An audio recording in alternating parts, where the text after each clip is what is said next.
Hello, my name is Sharon, and today we will be shining a light on what is a life task, what is my life task, and I'm going to give you some pointers on how to start the process of finding your life task. I desire to become a life and health coach. By mastering an entertainment business, it will allow me to have the tools necessary to have a successful career as a producer and artist manager. This type of career will also allow me to have the necessary funds to help people in their music careers and pay for the schooling to become a life and health coach. I've always been inclined to help people who are in need. It's something that comes from second nature for me, and it brings me joy. It's not because I want anything in return. I just believe that people deserve decency. In turn, it will hopefully cause a chain of events where people will pay it forward. So now we're going to get into the 5 strategies of how to figure out your life task.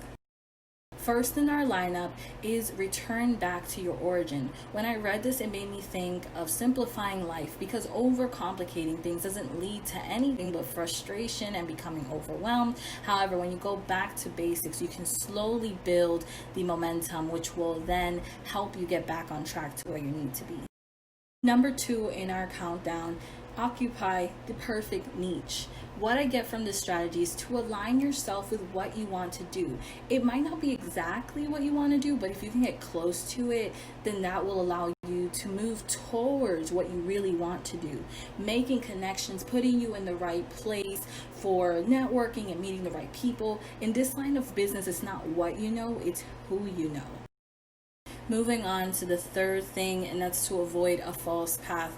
In my youth, I didn't feel like I had a voice. I've now come to realize that I've always had a voice. What I didn't have was the strength to use it, the safety to speak freely. To my parents, anything that was against their plans was a sign of disrespect. As I got older, I came to realize that yes, these are my parents and I love them, but I'm an individual human being. I can do whatever I want. So when I turned 13, I became a woman.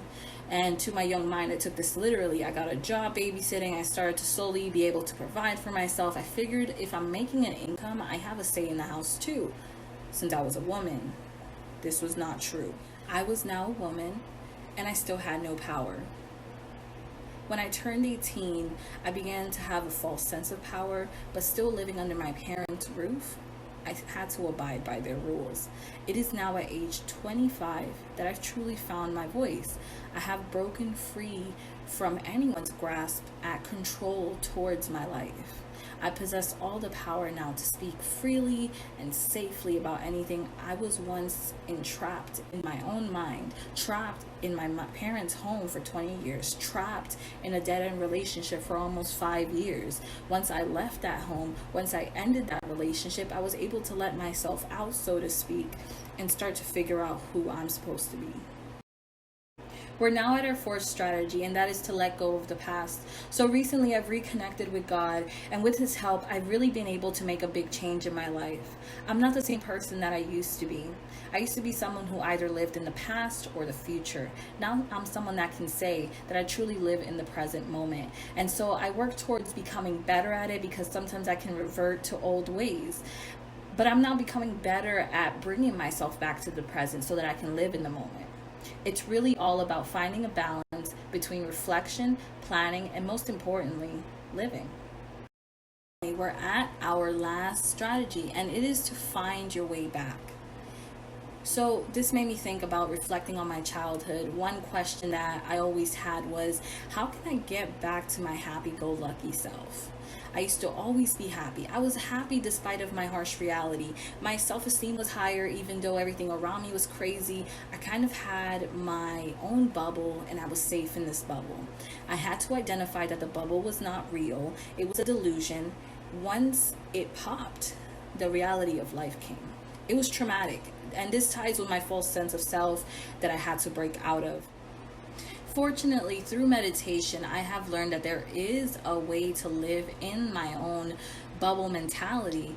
You can always be meditating 24/7 and be in a calm state of mind. Your brain is like a muscle, and it's something that needs to be worked on diligently. It's a daily commitment.